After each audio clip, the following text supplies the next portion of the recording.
ஸ்ரீமதே ராமானுஜாய நமஹ. ஸ்ரீமத் அழகியசிங்கர் திருவடிகள் சரணம் சரணம். கல்யாண் ஜுவல்லர்ஸின் பாக்யம் தொலைக்காட்சி நேயர்களுக்கு அடியேம்பை சிரம் தாழ்ந்த நமஸ்காரங்கள். ஆனந்த ராகமாய் ஓர் ஆன்மீக பயணம். நீங்கள் பார்த்துக் கொண்டிருப்பது உங்கள் பாக்யம் சேனல். வழங்குவோர் அன்புடன் கல்யாண் ஜுவல்லர்ஸ். இது உங்கள் பாக்யம், எங்கள் பாக்கியம். 108 திவதேசங்களை எல்லாம் நாம் சேவிக்கக்கூடிய பாக்கியத்தை பெற்றிருக்கிறோம். பாக்கியம் தொலைக்காட்சியின் மூலம் இந்த நாளிலே நாம் தலசயன பெருமாள் திருக்கடல் மல்லை என்று சொல்லக்கூடிய திவதேசத்தை அனுபவிக்கவிருக்கிறோம். பொதுவாக இந்த க்ஷேத்திர மகாத்மியத்தை சொல்லும் பொழுது இந்த எம்பெருமான் தலசயன துறைவார் என்று சயனம் கொண்ட ஒரு அற்புதமான காட்சியை தருகிறார். இந்த பெருமாள் எப்படி வந்தார் என்று பார்க்கும் பொழுது 7 கோவில் நகரமாகவே இந்த தலம் விளங்கியது. இயற்கை சீற்றத்தால் அவை அழிந்துபட்டவுடன் பல்லவ மன்னனான ராஜசிம்ம பல்லவன் இந்த கேத்திரத்திலே 3 ஆலயங்களை நிர்மாணித்தான். அந்த 3இல் 2 அழிந்துபட்டவுடன் 1 மட்டும் விஞ்சி இருந்தது. அவனுடைய காலத்திற்கு பிறகு விஜயநகர அரசனான பராங்குசன் என்பவன் அந்த பெருமாளை வெளியே கொண்டு வந்து மகாபலிபுரம் என்று சொல்லக்கூடிய அற்புதமான கேத்திரத்திலே நிர்மாணம் செய்தான். அதுதான் இந்த பெருமாள் ஆலயமாக காட்சி தருகிறது. இந்த தலத்திற்கு பெருமாள் எப்படி வந்தார் என்று பார்க்கும் பொழுது ரிஷி ஒருவர் கடுமையான தவங்களை இயற்றி வரக்கூடிய காலத்திலே அவர் என்ன செய்தார்? பெருமாளுக்கு குளத்திலிருந்து தாமரை புஷ்பத்தை கொண்டு அர்ச்சிக்க வேண்டும். ஏனென்றால் கண்ணனுடைய எம்பெருமானுடைய திருக்கண்கள் தாமரை, அற்புதமான எம்பெருமானுடைய திரு அதரங்கள் உதடுகள் தாமரை இதழுக்கு சமமானவை, ஹிருதயம் தாமரை, அவனுடைய திருவயிறு தாமரை, பாதம் தாமரை, ஹஸ்தம் தாமரை என்று தாமரை காடாகவே இந்த எம்பெருமான் காட்சி தருவதாக பாசுரங்கள் சொல்கின்றன. திருமங்கை ஆழ்வார், பூதத்தாழ்வார் ஆகியோர் பாசுரங்களை அருளியிருக்கிறார்கள். முக்கியமாக பூதத்தாழ்வார் அவதரித்த தலமே இந்த திருக்கடல் மல்லைதான். அப்படிப்பட்ட புண்ணிய சேத்திரமான இந்த மகிமை பொருந்திய திருத்தலத்திலே அந்த ஒரு முனிவர் என்ன செய்தார்? பெருமாளுக்கு செந்தாமரை பூவெல்லாம் பறித்து கொண்டு சமர்ப்பிக்க வேண்டும் என்ற எண்ணத்திலே குளத்திற்கு செல்லும் பொழுது கடல் ஒன்று குறுக்கு வந்து விடுகிறது.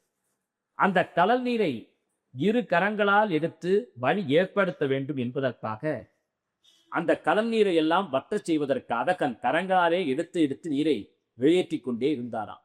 எப்பொழுது கடல் நீர் வற்றுவது, எப்பொழுது இவர் புலம் சென்று தாமரை மலர் பறிப்பது? ஆனால் அவரை பற்றியெல்லாம் தொலைப்படவே இல்லை.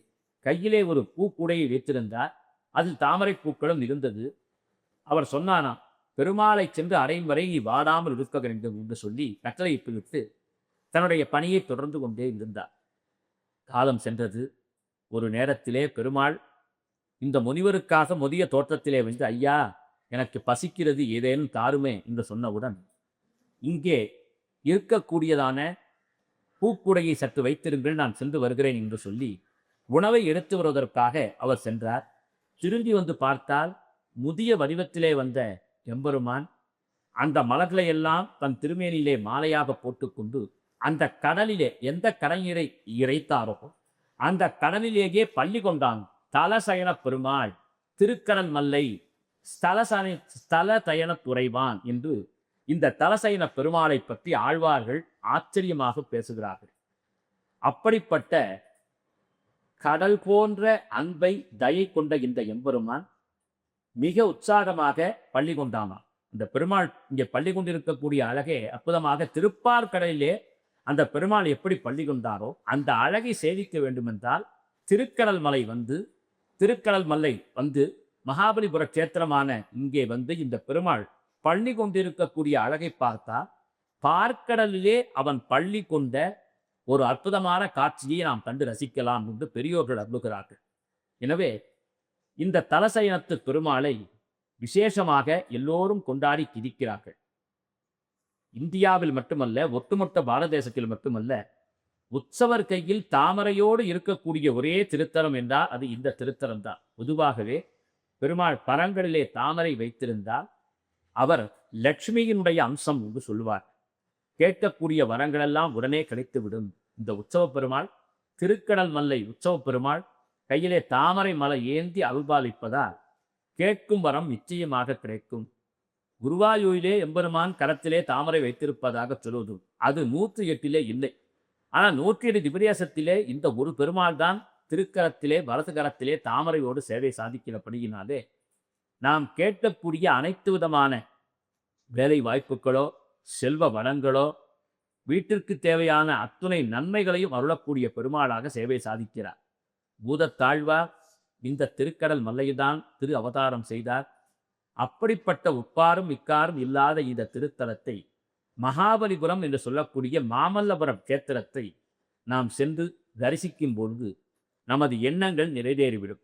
பொதுவாகவே மாமல்லபுரம் சிற்ப நுட்பத்திற்கான கல்லில் கலை வண்ணம் கண்ட அற்புதமான பல்லவ சாம்ராஜ்யத்தின் சான்றாகவே இந்த திருக்கடல் மல்லை திகழ்கிறது.